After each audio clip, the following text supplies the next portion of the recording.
Hindi na natin kailangan ng oven at steamer mga palangga para tayo makagawa ng masarap na dessert. Pwede ka talagang kumita sa ating dessert na ito kahit wala kang oven at steamer. Simpleng mga ingredients lang po yung ating gagawin ngayon at napakadali lang po itong gawin kaya wag na nating patagalin yan. Simulan na po natin. Una nating gagawin mga palangga ay lulutuin muna natin sa mahinang apoy yung ating 4 cups na harina. Sa ating harina ay pwede kayong gumamit ng all-purpose flour. Halu-haluin lang po natin ito mga langga hanggang sa mag-iba po yung kanyang kulay. Ayan ang mga langga, okay na ito. Amoy lutong harina na po. At nag-iba na rin yung kanyang kulay. At kailangan lang po natin ito mga palangga na salain.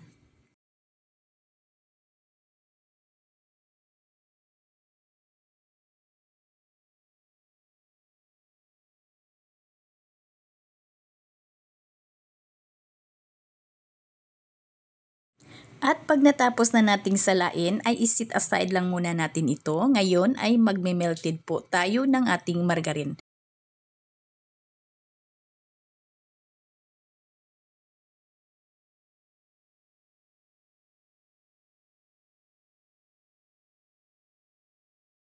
At ngayon ay tapos na po nating tunawin yung ating margarine ay uunahin po nating itimpla yung ating butterscotch mixture. Imbis na butter yung gagamitin natin dito ay hindi po tayo maglalagay dito ng butter kasi nga pang simplihan lang po ito mga langga. Hindi na po tayo dito na gumastos pa. Bali margarine na lang po yung ating gagamitin. Kailangan ay maglagay lang po tayo dito ng kaunti lang po na asin para po maging balance lang po yung tamis ng ating butterscotch. At haluin lang po talaga natin para matunaw po yung ating asin at yung ating asukal.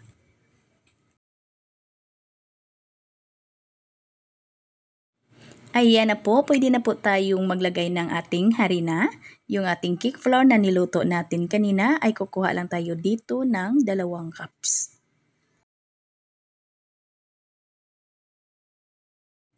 At haluin lang po natin. At magkudkod po ako dito or maglagay po ako dito ng cheese or queso. Optional lang po ito mga langga, pwede rin hindi na lang. Pero mas masarap pag may ganito.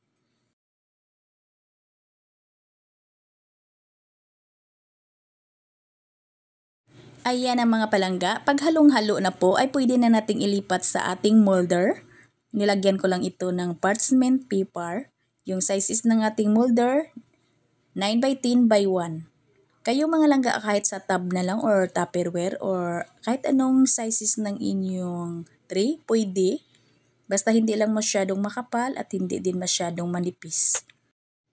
At pagkatapos ay idiin lang po natin para maging pantay po.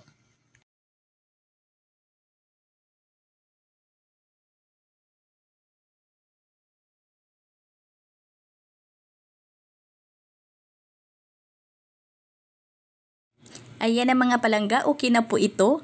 At ang susunod po nating gagawin ay gagawa na po tayo ng ating brownies mixture. At ilagay na natin dito yung natira nating 1 cup ng ating tinunaw na margarine. At maglagay din tayo dito ng kaunti lamang ng asin para maging balance lang pong tamis ng ating brownies. Sa ating nilagay na asukal na 3/4 cup, kung para sa inyo ay matamis na, pwede naman talaga kayong magbawas dito ng asukal pero para sa akin ay saktong-sakto lang po yung tamis. Dahil pang simplihan lang po talaga itong ating mga ingredients na para hindi na po tayo gumastos pa dito. Yung evaporated milk natin sa nakalagay sa ating recipe, sa ating video screen, ay ito po yung ating gagawin mga palangga. Ay isubstitute po natin yung ating powdered milk. 2 tablespoon lang po yung kailangan natin ng powdered milk at tunawin lang po natin ito sa 1/3 cup ng ating mainit na tubig. Mainit po mga langga na tubig ha para maluto po yung ating powdered milk. Kung meron naman kayong evaporated milk ay pwede naman mga palangga. Yung ating cocoa powder ay Bensdorp po yung ginamit ko.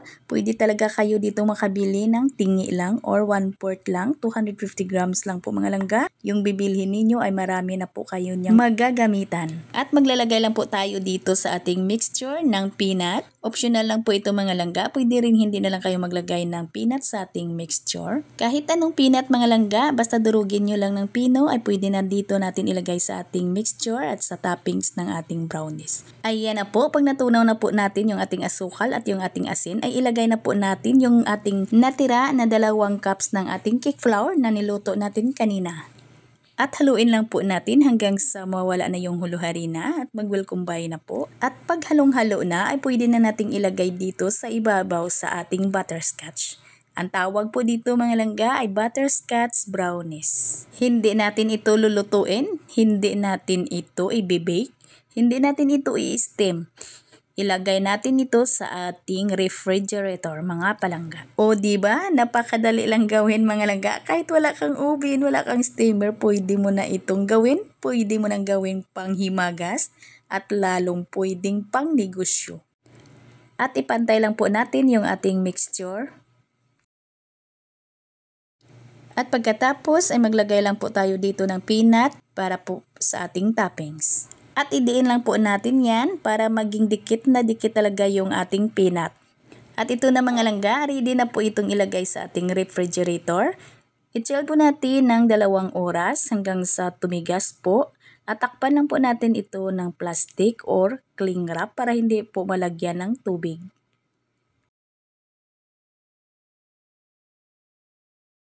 Ayan na po mga palangga, pagkalipas ng 2 oras ay pwede na nating i-slice yung ating butterscotch brownies. At pwede naman talaga ninyo itong i-chilled ng overnight.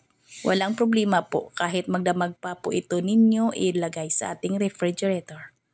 Ayan na mga palangga, pwede ka nang tumanggap ng pa-order kahit wala kang oven, wala kang steamer. Kasi ito ay kayang-kaya mo lang gawin. Madali lang talagang gawin at simpleng ingredients lang po yung mga ginamit natin dito.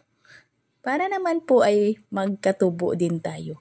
At lalo na pag pangkain lang, yung panghimagas lang po natin, ay saktong-sakto talaga itong ating mga ingredients, mga palangga. Hindi na po gaanong magastos, simplihan lang po, simpleng masarap. Sana nagustuhan po ninyong ating video ngayon. Magkita-kita po tayong muli sa mga susunod pa nating mga video recipe ng ating mga tinapay at iba pa. Ito pong inyong Kainday. Maraming salamat at bye-bye!